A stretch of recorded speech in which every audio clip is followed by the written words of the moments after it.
Alright, hey y'all. It's been a while since I've made a sit down and chit chat video like this.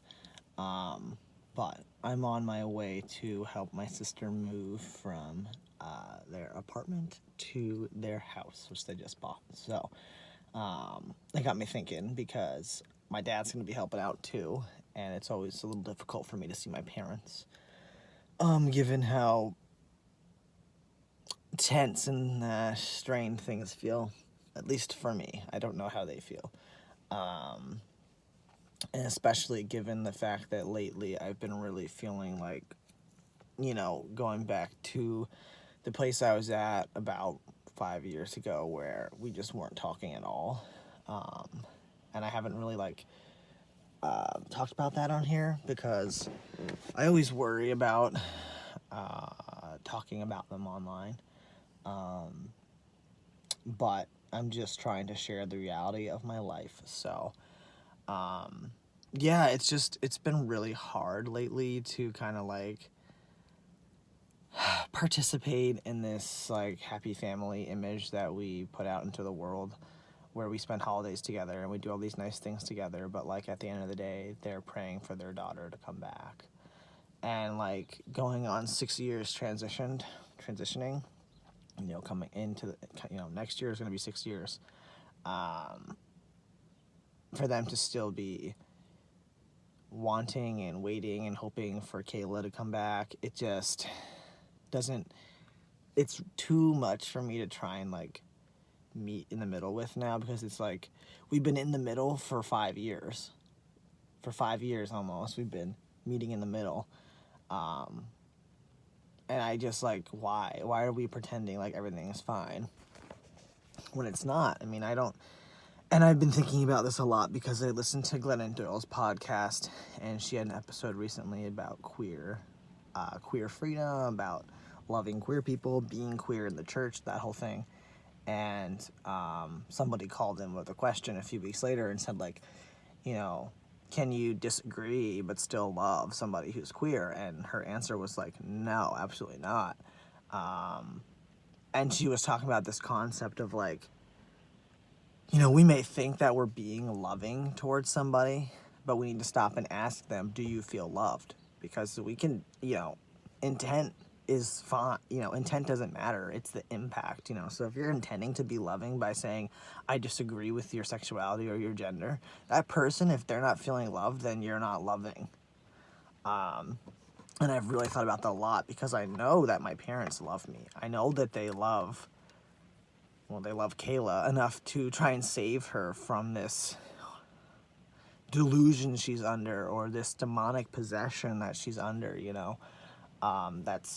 they're praying for me to be released from that. And I know that they do that out of love. They think that they're loving me the best way possible. So I'm not saying at all that they don't love me, because I know that they do. They're just doing it in a way where I don't feel loved at all. I don't. If they were to stop and ask me and say, do you feel loved by us? I would say no. All I'm asking for is to be called Liam. And to be called he, and to be acknowledged for who I am, who I've been. I truly have never understood why they hold on to Kayla so tightly. Kayla was miserable. I was miserable.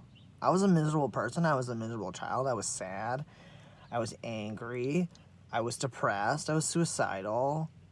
There was nothing there that was better than what is happening now. So it's just been hard because I feel like they're never going to change. It's been 6 years and nothing, they're still on their side where they want Kayla back. And that's hard. That's hard for me to rationalize with. And one of the big reasons we started talking again in the first place was Pop-Up was sick.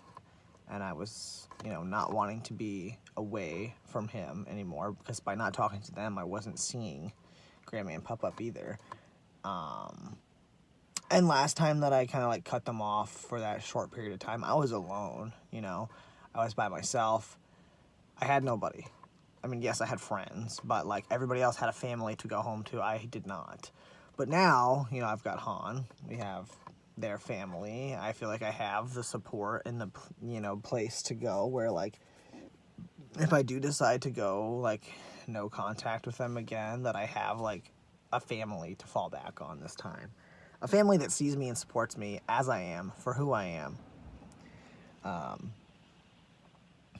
One of my biggest, you know, I've always kind of had this thought of, like, okay, maybe, like, I'll do that again, like, someday, hopefully long in the future, when Grammy is no longer here, because she's, like, the number one thing in my life that keeps me connected to them, because she lives with them.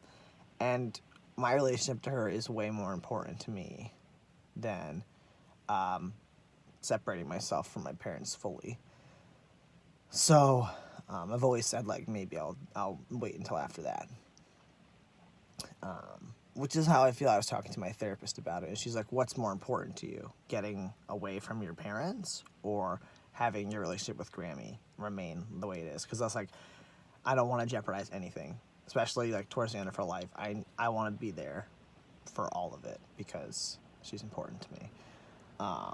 So anyway, I just like have been having all these thoughts recently about it, and like it's just hard. It's just hard when, you know, it's been this long and so many other people in my life can acknowledge it and see the change and understand, and it's like, why are they hanging on so hard to a person that was miserable? You know,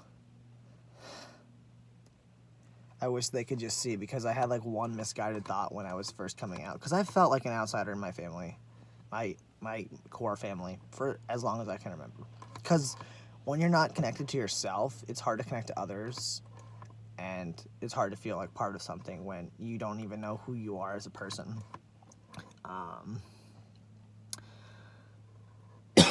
So anyway, I thought when I was first thinking about coming out, like, maybe this is the key. If I can be happy in myself, I can finally feel connected and happy with my family. And I thought that that would, like, make me feel, like, so comfortable finally in my family unit. And I remember thinking that, like, maybe this is it. Maybe this is why I've never felt good in my family unit, is because I haven't been able to be me. And if I get to be me, then, you know, then everything will be fun and comfortable again. But it's not been like that. It's been, ever since I came out, I've been the uncomfortable elephant in the room. People are always talking around me. And I just feel the tension.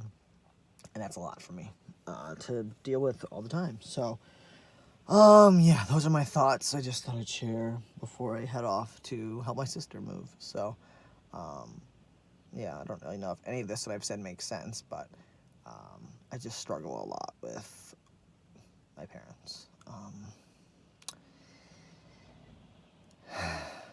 And, you know, it's like we grow up our whole lives, and we still are grown-ups, and we still want our parents' approval, even though we don't need that to be happy, successful adults. It's just like, and it's just part of who you are. So, yeah.